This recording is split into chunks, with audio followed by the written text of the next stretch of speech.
So hi everyone, welcome back to a new video. और आप लोगों की जैक दिल्ली काउंसलिंग का ब्रोशर आ चुका है। आई होप आप में से काफी सारे स्टूडेंट्स ने उसको देख लिया होगा। अगर नहीं भी देखा है तो मैं डिस्क्रिप्शन में उसका लिंक डाल दूंगा, आप वहां पर जाकर उस ब्रोशर का page bye page, line by line खुद एक बार जरूर पढ़ लेना।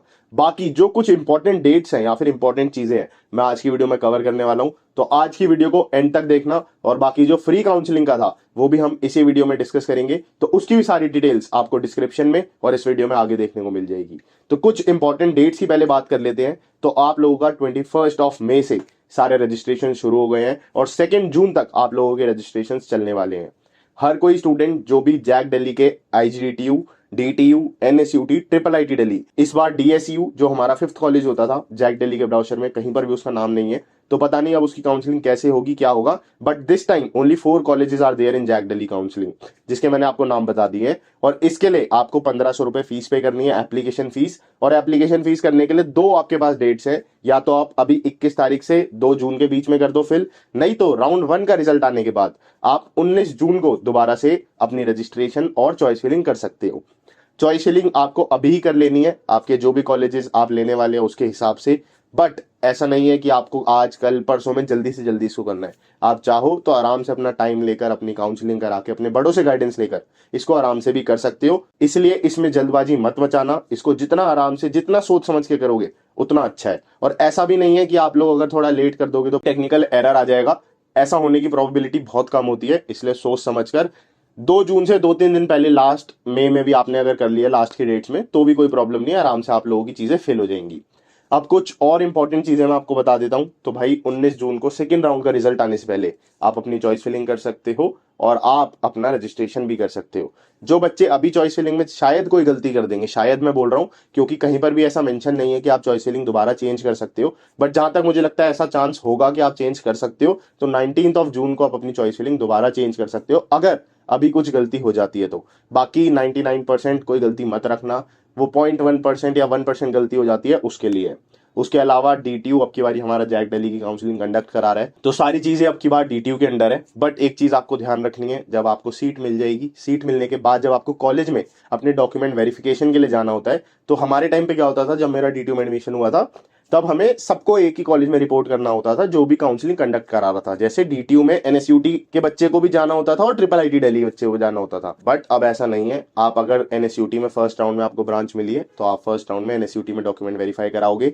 2nd राउंड में आपको डीटीयू मिल गया है तो अब आपको दोबारा जाने की जरूरत नहीं है, आपका एक ही बार डॉक्यूमेंट वेरीफाई होगा। आई होप आपको इतनी बात समझ आ गई होगी। दूसरी चीज, जो कश्मीरी माइग्रेंट स्टूडेंट्स होते हैं कश्मीर से, और जो डिफेंस कोटा के होते हैं और जो बोनस पॉइंट्स वाले होते हैं ट्रिपल आईटी दिल्ली के लिए, उनके लिए एक अपडेट है कि उन लोगों को 4 जून को डीटीयू में आना है और अपने सारे डॉक्यूमेंट्स वेरीफाई कराने हैं। डिफेंस कोटा वाले जो 1 से लेके 5 तक की प्रायोरिटी है उन सबको कराने हैं। आफ्टर 6 ऑनवर्ड्स आपको नहीं कराना है। तो 1 से 5 तक के जितने भी स्टूडेंट्स हैं जो डिफेंस कोटा से बिलोंग करते हैं उनको डीटीयू में रिपोर्ट करना है 10 बजे के अराउंड, और आप लोग वहां पर जाकर अपने सारे डॉक्यूमेंट्स वेरीफाई कराएंगे। उसके अलावा 9 जून को आपका फर्स्ट राउंड का रिजल्ट आएगा, 30 जून को आप लोगों का 3rd राउंड का रिजल्ट आएगा। लेकिन इससे पहले 24 जून को 2nd राउंड का रिजल्ट आएगा, और 2nd राउंड से पहले ही आप लोग एक बार दोबारा रजिस्ट्रेशन और चॉइस फिलिंग चेंज कर सकते हैं। उसके बाद 4 जुलाई को आपका राउंड 4 का रिजल्ट आएगा। राउंड 4 तक आप लोगों की ब्रांच हो सकता है आपको मिल जाए, कॉलेज मिल जाए, नहीं भी मिले तो घबराने वाली बात बिल्कुल भी नहीं है। ये सारी चीजें आपके अभी हिसाब से हो सकता है ना चले शुरू के 2-3 राउंड, लेकिन जैसे ही अपग्रेडेशन हो जाती है 4th राउंड के बाद तो चीजें आपके हिसाब से होने लगती है, क्योंकि बच्चे अपनी सीट्स को विड्रॉ करना शुरू कर देते हैं उसके बाद। जैसे कि सीट्स विड्रॉ की डेट भी आपकी 8 जुलाई है, तो 8 जुलाई के बाद जो 5th राउंड का रिजल्ट आएगा उसमें काफी मैसिव डिफरेंस देखने को मिलेगा। जिस स्टूडेंट को 4th राउंड तक कोई भी सीट नहीं मिली होगी उसको भी कहीं ना कहीं किसी ना कॉलेज में कुछ ना कुछ उसका खाता खुल गया होगा। उसके अलावा आप लोगों का 11 जुलाई को स्पॉट राउंड की जितनी भी वैकेंसी होगी, देखो कैसे होता है, राउंड 1 का रिजल्ट आता है, जितने भी स्टूडेंट्स होते हैं उनको मिल जाती है। राउंड 2 में जिनकी अपग्रेड होनी होती है वो अपग्रेड हो जाती है, और जो नीचे की सीट्स खाली होती जाती है उसमें नए स्टूडेंट को मिल जाती है।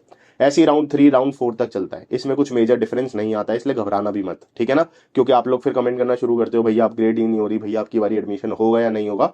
तो हाइपर नहीं होना, बिल्कुल काम रहना है, भगवान का नाम लेना है, जो होगा अच्छा होगा। 5th राउंड में जो भी सारी चीजें होती हैं वही चेंज होती हैं, क्योंकि जिन बच्चों को अपना एडमिशन विड्रॉ करना है, मान लो मैंने जैक दिल्ली में अप्लाई कर दिया, इसके साथ साथ मेरा जेई एडवांस का भी पेपर अच्छा हो गया था, तो मैंने जोसा में भी अप्लाई कर रखा है। अब मुझे एनआईटी त्रिची में कोई अच्छा कॉलेज मिल गया तो मैं अपनी सीट यहां से विड्रॉ कर लूंगा। ठीक है। इसके अलावा मैंने आपको पिछले वीडियो में भी एक चीज कही थी कि अपने पास एक बैकअप ऑप्शन जरूर रखना, बहुत अनसर्टेन है सारी चीजें, तो ऐसा नहीं होना चाहिए कि हम एक ही कॉलेज या एक ही काउंसलिंग के भरोसे बैठे रहे। आईपीओ की काउंसलिंग भी भर देना, अगर पिछले वीडियो नहीं देखी है, बहुत इंपॉर्टेंट है। इस तरफ आई बटन में लिंक आ रहा होगा, उसको जाकर देख लेना और जो भी चीजें मैंने बताई है वो लिख लेना। 11 जुलाई को आप लोगों को वैकेंसी दिखा दी जाएगी कि स्पॉट राउंड में कहां पर कितनी सीट्स, कौन सी ब्रांच में, कौन से कॉलेज में वेकेंट है। स्पॉट राउंड कैसे होता है, क्या होता है, उसके लिए मैंने ऑलरेडी वीडियो बनाई हुई है। आप लोग इधर मैं दोबारा से लिंक डाल दूंगा, नहीं तो इस वीडियो के बाद Akshit Santoshi spot round JAC Delhi आप डालकर देख लेना, आपको इस चैनल पर मिल जाएगा। जो भी आपके मन में कंफ्यूजन हो ना, उसके रिलेटेड मैंने वीडियो बना रखी है। अब वो फ्रेश है कि नहीं, लेकिन कंटेंट सारा सेम रहता है, इन्फॉर्मेशन सारी सेम रहती है। तो आप चाहो तो प्रीवियस वीडियो को भी देख सकते हो, नहीं तो इस बार के लिए मैं स्पेशल स्पॉट राउंड की वीडियो भी बना दूंगा। और अब की बार कॉलेज में जाकर भी चीजें दिखा दूंगा, किस तरीके से आप लोगों की काउंसलिंग होती है कॉलेज में, किस तरीके से आपके डॉक्यूमेंट्स वेरीफाई होते हैं, जो भी सारी डिटेल्स होती हैं आपको वहां पे देखने को मिल जाएगी। उसके अलावा बहुत इंपॉर्टेंट चीज मैंने कहा था, 4000 सब्सक्राइबर्स कंप्लीट होने के बाद हम लोग फ्री काउंसलिंग करते हैं। तो इस बार मैं 50 स्टूडेंट्स का बैच बनाऊंगा पहला। जैसे ही हमारे 4000 सब्सक्राइबर्स पूरे होंगे, आई होप हो गए होंगे या फिर नहीं भी होंगे, तो मैं इस डिस्क्रिप्शन में लिंक डाल दूंगा वीडियो के, आप यहां पर जाकर अपनी सारी डिटेल्स फिल कर देना। उसके बाद मैं आप लोगों का एक गूगल मीट करूंगा, उस पर आप लोगों से सारी बात करूंगा, जो भी आपके कंफ्यूजन है, जो भी डाउट है, फ्री ऑफ कॉस्ट सब कुछ रिजॉल्व करूंगा। उसके अलावा जैसे ही अब मान लो आप लोग और स्टूडेंट्स आ जाते हैं, तो 4500 सब्सक्राइबर्स पे मैं दोबारा से 50 बच्चों का ग्रुप बना दूंगा और 19 जून से पहले मैं कोशिश करूंगा कि ये सारी चीजें करूं जिससे मैक्सिमम स्टूडेंट्स को बेनिफिट मिल पाए। अब आप ये भी सोच सकते हो कि यार सिर्फ 50-100 बच्चों से क्या होगा, बट यार ये देखो मैं फ्री ऑफ कॉस्ट कर रहा हूँ और अकेले कर रहा हूँ तो काफी मुश्किल हो जाता है। बट ऐसा नहीं कि मैंने 50 कह दिया तो पत्थर की लकीर हो गया। 50, 55, 60 जितना भी हो पाएगा, जितने भी रिस्पॉन्सेज होंगे, मैं सबको गूगल मीट में लेके पर्सनलाइज काउंसलिंग दूंगा फ्री ऑफ कॉस्ट, ठीक है ना। ये मेरी तरफ से प्रॉमिस था। और बाकी इसके अलावा मेरे को लगता है सारी चीजें मैंने बता दी है। इन्फॉर्मेशन ब्राउजर का लिंक नीचे डाल दूंगा, एक बार जरूर उसको खुद से पढ़ लेना। सारी इन्फॉर्मेशन खुद पढ़ना जरूरी है। लास्ट टाइम भी मैंने कहा था, अब भी कह रहा हूं, किसी के ऊपर भी हमें आंख बंद करके भरोसा नहीं करना है। जो भी सारी चीजें हैं अपने आप पढ़नी है। हम भी गलती कर सकते हैं, लेकिन गलती से आपका नुकसान ज्यादा हो जाएगा, इसलिए सारी चीजें खुद से पढ़नी है। आई होप आपको आज की वीडियो अच्छी लगी होगी, इन्फॉर्मेटिव लगी होगी। अगर अच्छी लगी हो और ऐसा और यूजफुल कंटेंट देखना चाहते हो तो चैनल को सब्सक्राइब जरूर कर दो, क्योंकि अब बहुत सारी ऐसी चीजें हैं जो चेंज होंगी, जो आपको समझ नहीं आएगी, वो सारी चीजें आपको इस चैनल पर देखने को मिलेगी। बाकी मिलते हैं ऐसी किसी अच्छी सी वीडियो में, उसके बाद thank you so much for watching.